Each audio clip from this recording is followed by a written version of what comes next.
Hey guys, this is EXMaster, and I'm here to bring you my first full commentary for the final shot, featuring the game Judgement Sliversword. For the most part, this is a pretty simple and straightforward game, or it'll appear that way at first, but as you see as the game progresses, it'll start going into crazy bullet hell territory, and can quickly get out of hand.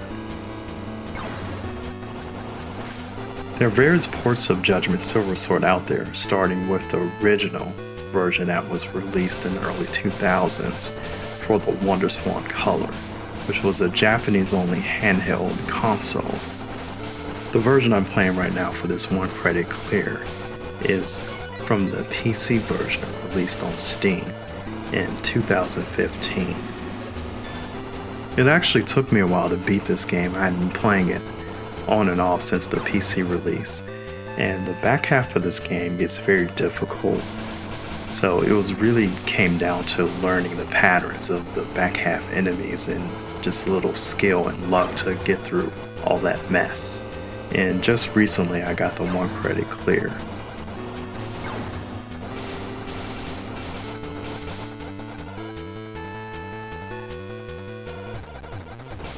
So already we reached the first boss of the game, the judge, Mitsurugi. It won't take very long to beat him actually, but don't think we're done with him yet, he'll be back for sure.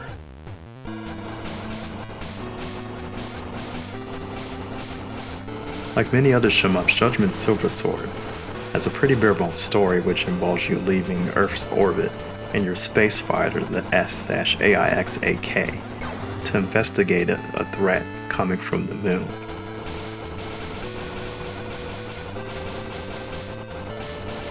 Let me go a little bit into the game mechanics so you can understand the techniques that I'm using throughout the gameplay, some of which you've already seen.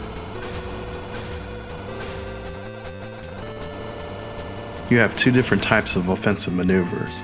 The first being a straight firing shot that's rapid, useful for killing large enemies, and the second a wider firing shot, which is useful for killing small spread out enemies. You also have a shield that is used for defensive purposes. Every time you cancel bullets with it, there is a blue % counter on the bottom left of the screen that will deplete until it reaches 0%. You can charge it back up by not using your shield. It will automatically charge back to the 100% value. The shield can also be used for offensive purposes, as you see just now, and you may have saw me do this earlier, but the shield actually damages enemies if it touches it.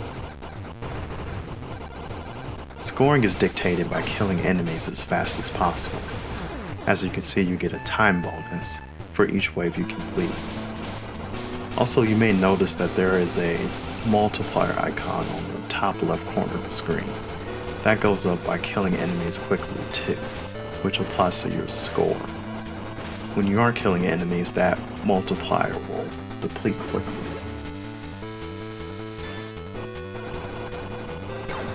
For advanced play, the shield has another purpose in scoring, where if you kill enemies with it, it'll make the multiplier go faster, and while it's out, the multiplier will deplete at a slower pace.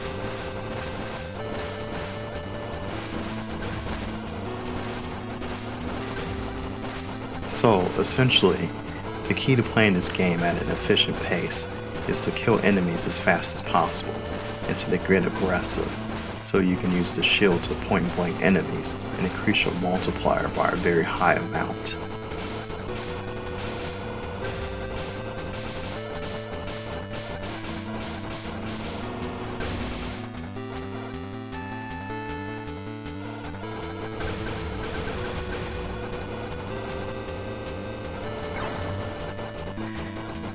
In the beginning, I played more aggressively and used some of those techniques I outlined just because things are pretty light in the beginning.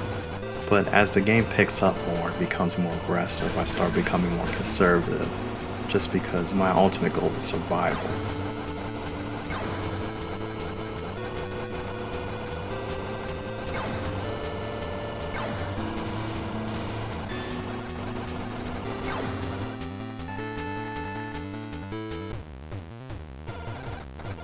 Here we come to our second judge, Magnificence. He's actually not that magnificent. A fairly easy boss to beat just because it has such a large hitbox. So won't struggle too much on this guy. Has some pretty simple patterns to dodge, so shouldn't take too long to beat him. He does give you a good score bonus though with a high multiplier, so that's good.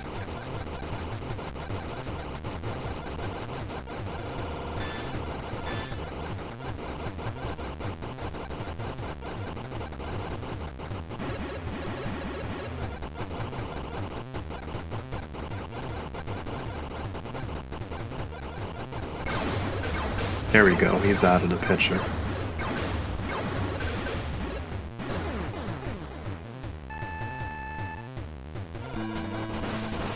There is one last thing I'd like to mention about the gameplay mechanics, in that each of these functions of your ship have priority over each other. In order from least to most priority, the wide shot will cancel out the straight shot, and the shield cancels out both. So for example, if I have the straight shot button held down, and I press the wide shot button, then the wide shot will come out. This is the context needed to explain what you see me doing throughout the game, where it looks like I'm shooting the wide shot and the straight shot at the same time. Actually what I'm doing is I'm holding down the straight shot button, I'm pressing the wide shot button in rapid intermediate succession to create the effect. Then when I have to use the shield, I just press the shield button and it'll cancel out both. If you watch other Judgement Sliversword replays on YouTube, for instance, you'll see a lot of Judgement Sliversword players use this combined shot technique just because it's so effective.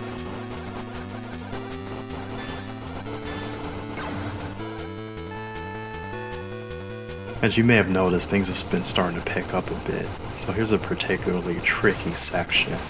Lots of tight bullet patterns coming from these yellow enemies. Basically, I had to learn to find gaps to dodge in between in order not to get hit by all this stuff, this rain.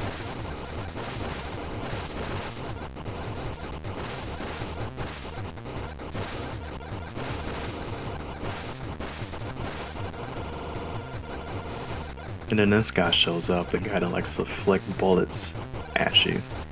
So my basic strategy is to either go in between the center bullets or just dodge the center bullets entirely.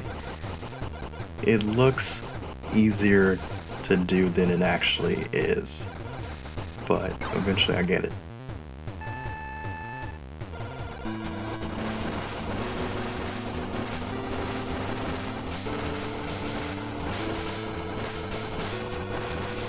So we actually don't have much longer before we reach the next judge, the next boss in the game, and what I consider the end of the first half of the game.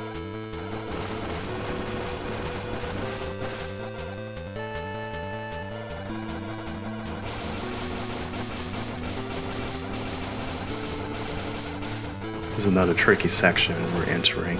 What I'm trying to do is kill these enemies as quickly as possible, because they spawn these fast moving bullets as they come upon the screen. The worst is when they get to the edge of the screen and they'll shoot a blue bullet behind you, which is kind of tough to dodge.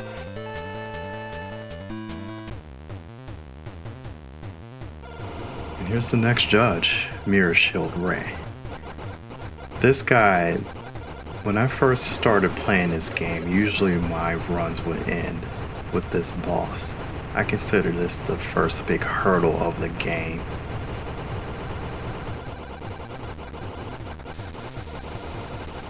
Just because the way it attacks, it leaves little room for error, so it took some practice to get used to all of his attack patterns and how to dodge them.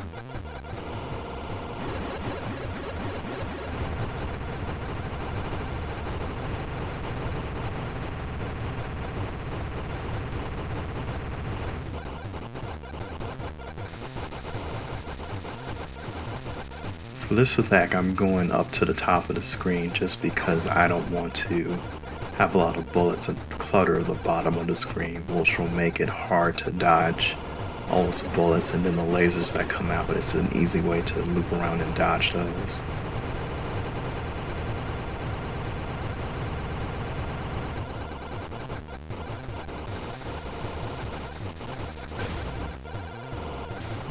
So for the second part, I want to be close. Those blue bullets you see he shoots out, they spread out as they travel. So if I'm close to the shield as possible, then it's easier for me to dodge all this stuff. But from the random way it moves around, that's kind of hard to do. But he's dead anyway, so we got him.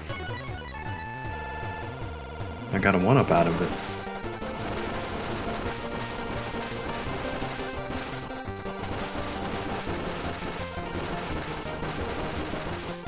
So my first exposure with Judgement Sliversword actually started a few years before this version, back to the Xbox 360 days. G Black and I noticed that there were many Japanese shmups being released and ported on the Xbox 360, and so we took it upon ourselves to import several of those games between the two of us. One of the games we imported and discovered was called S-AIXRK. S-AIXRK was released a few years later after JSS by the same developer. You could say S-AIXRK is like a spiritual successor to Judgement Sliversword, because it uses a lot of the same gameplay mechanics, and that'll become immediately apparent if you play both back to back. By the way, don't be surprised if you see S-AIXRK on a future episode of The Final Shot, because that's a shooter that both G Black and I are very fond of and consider it an excellent game. But anyway, the Xbox 360 release of S-AIXRK also included 2 extra games. One of those games was Judgement Sliversword. As an obvious progenitor of S-AIXRK, they saw fit to include it so you can see the comparisons of where S-AIXRK came from. The other game is called Cardinal Sins.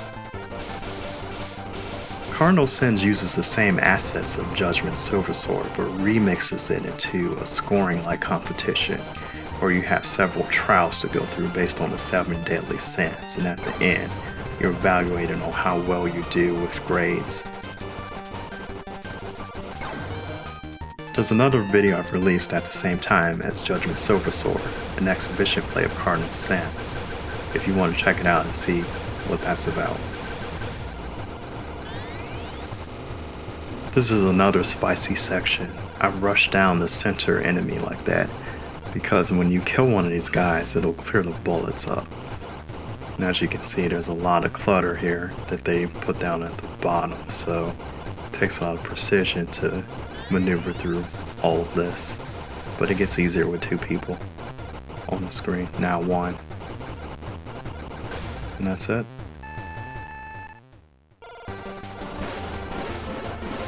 And there goes my first death, the first of many from this point on, because it gets pretty intense. I should mention that S-AIXRK has been ported several different platforms since it was originally released some 10 plus years ago, and Judgement Sliversword and Cardinal Sins always shows up as part of the package whenever it sees a new port. That means Judgement Sliversword has become pretty accessible, so it should be easy for you to find and track down and try out if you care to do so.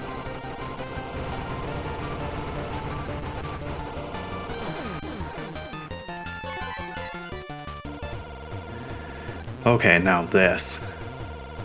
If you thought 1 mirror shield was bad, then how about 2 of them? Ugh. As you probably could guess, this is another boss that I struggled with.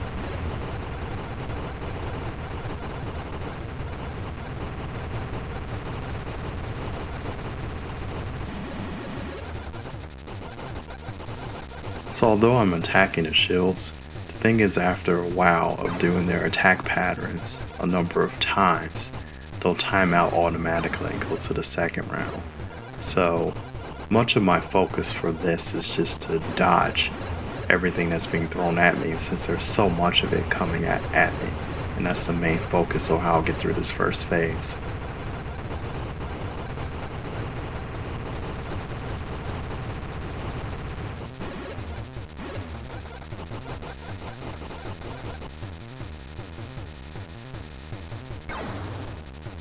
It's just a rather extreme amount of concentration here, and watching my ship and the positioning I'm in order to dodge everything successfully.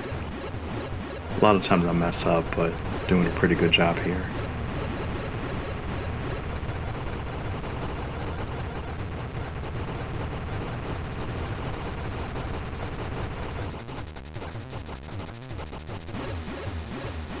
If you do decide to play more aggressively and attack the mirror shields enough to put them into their second phase, you do have to be careful to try to put both into the second phase at the same time, or else you end up with one using the second phase attack while the other one is still cluttering your screen with this first phase stuff that you see going on here.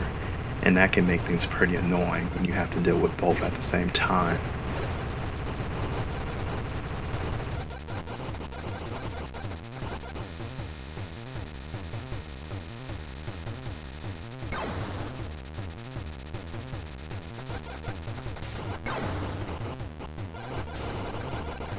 So the second phase is pretty much the same as the last mirror shield battle, where you have to deal with these spread shots, but because there are two mirror shields, the span length of the bullets they fire out is shorter, thankfully.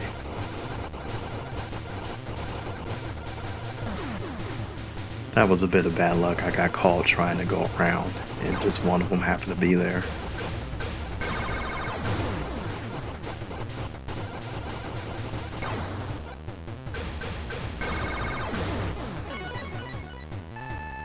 Now that we're done with that, we're approaching the final waves towards the end of the game.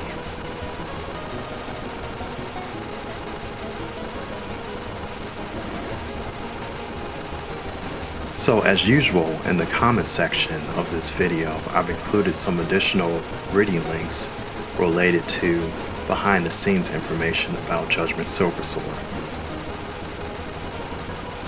One of those links comes from the ever-informative ShemUpLations.com, which contains an interview with the lead programmer of Judgement Sliversword, M-Kai. It mainly centers around M-Kai's background, including information around the development of the original WonderSwan color version of Judgement Sliversword.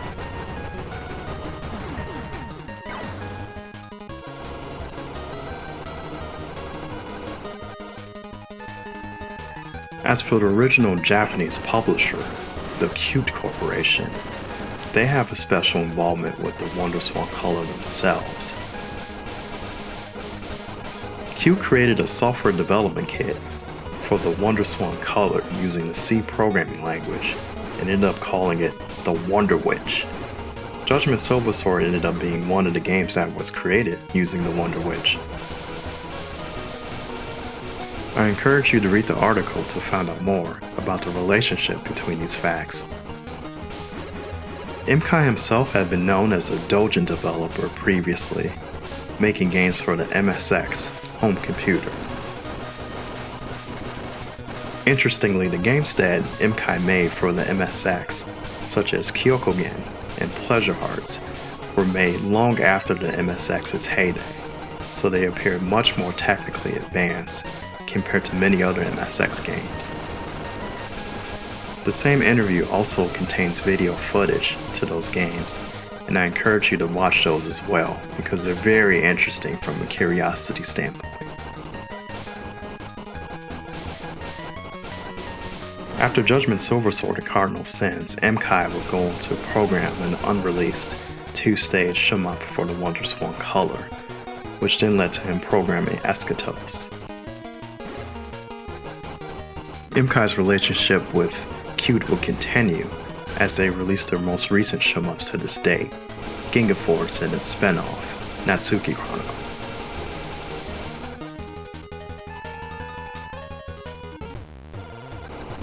So here we're going into the final section of the game once we finish these last few waves.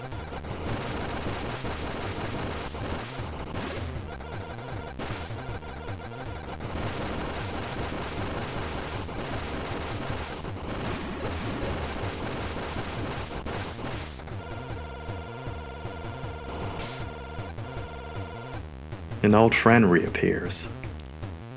Mitsurugi Revenge. Someone's been overcompensating since our last battle. Here I'm just dodging and trying to stay out of the way of the big sword by doing that counterclockwise motion, mostly. And then squeezing in between these bullets.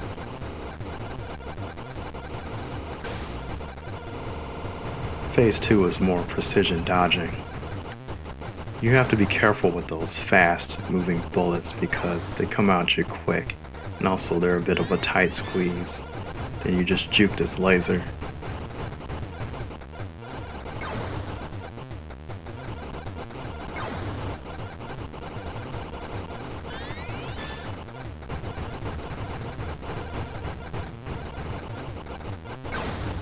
I hate that I died right there as I killed them. Oh well, at least I have a decent amount of lives left. So at last we encountered a challenger from beyond the moon. Divine Flow. All that blurg stuff he does in the beginning is just meant to intimidate you. You just hold still, get ready for the actual dodging taking place.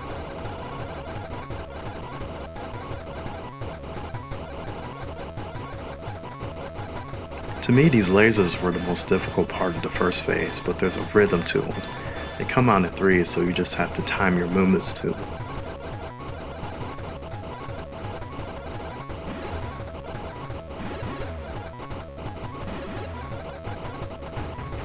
Halfway into the second attack round, we should be done.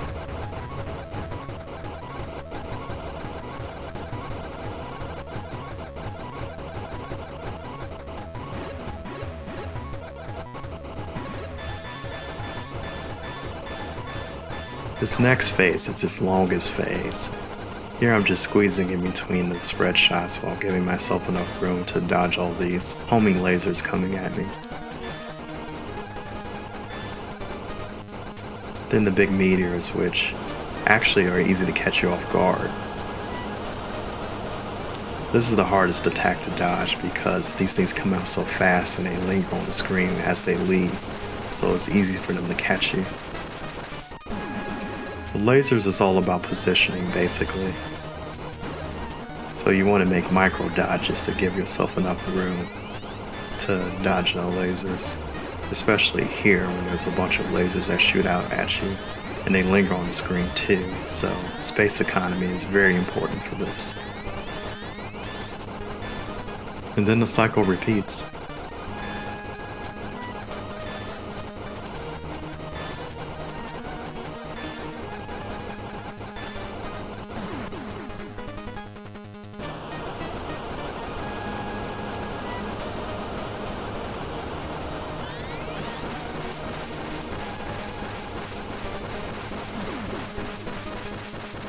Some unfortunate errors at the end there.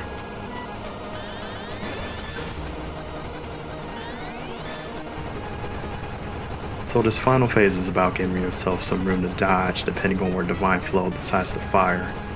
You can get yourself boxed in like that. So I'll use the invincibility to try to give myself some extra space. And that'll be enough to do it.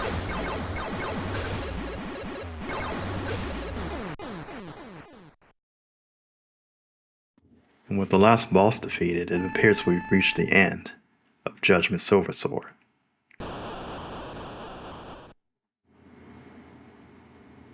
Or have we? There are two requirements in order to reach stage 31. The first requirement being that you must be playing on a normal difficulty or higher. The second being that you aren't allowed to continue up to and including the 30th stage.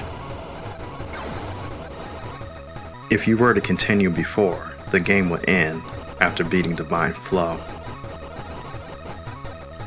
Once you reach the 31st stage though, you may continue and stay on the 31st stage if you so desire. Most of Divine Expression's attacks come down to memorization and repetition. Hardest thing about this was it actually took me a while to get to stage 31, so I would fall here just due to a lack of familiarity.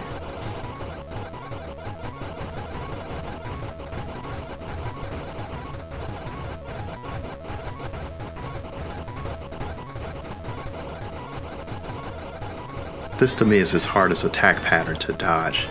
Besides the distracting star pattern the lasers make, you also have to position yourself well in order to dodge them before they hit you, while also being careful not to hit these slow-moving bullets.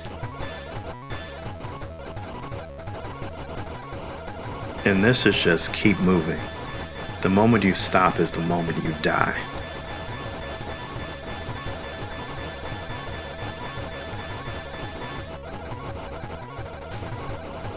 The next boss coming up, in my opinion, is the hardest boss in the game by far.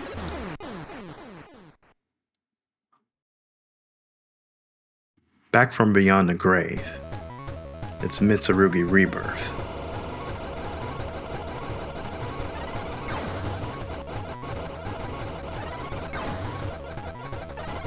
So after he tries to blow you away with these sword blasts, this next attack is really about tight precision. You want to be in the center just to minimize the amount of ricochet that will hit you. Like that. Also, if you try to use your shield on those blue bullets, they automatically destroy the shield, so you don't want to do that. This is just about micro adjustments, which I mess up. This is just plain old-fashioned dodging, but I'll use my shield to cheat through most of this.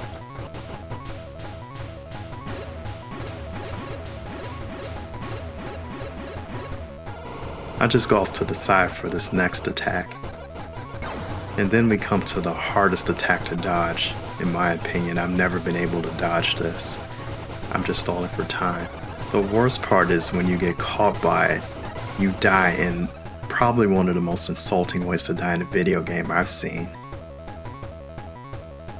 In failure, you're summoned to the Last Judgment, and then execution. And with that out of the way, the pattern's reset. But fortunately I don't have too much longer to do this. I do have less lives than I would like at this point, but I have to press on.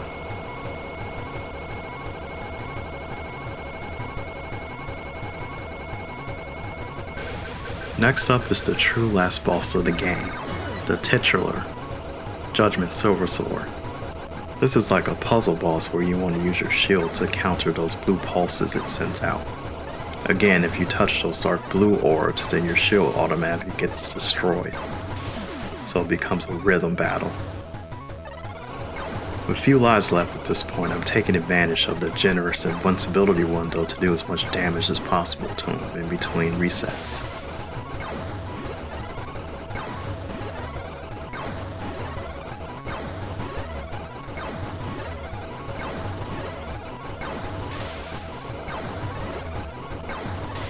And it's down to the wire now.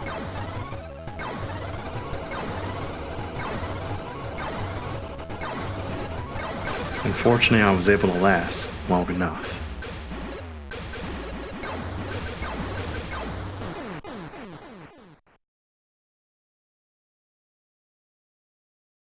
Mission accomplished. We truly reached the end of Judgement Sliversword.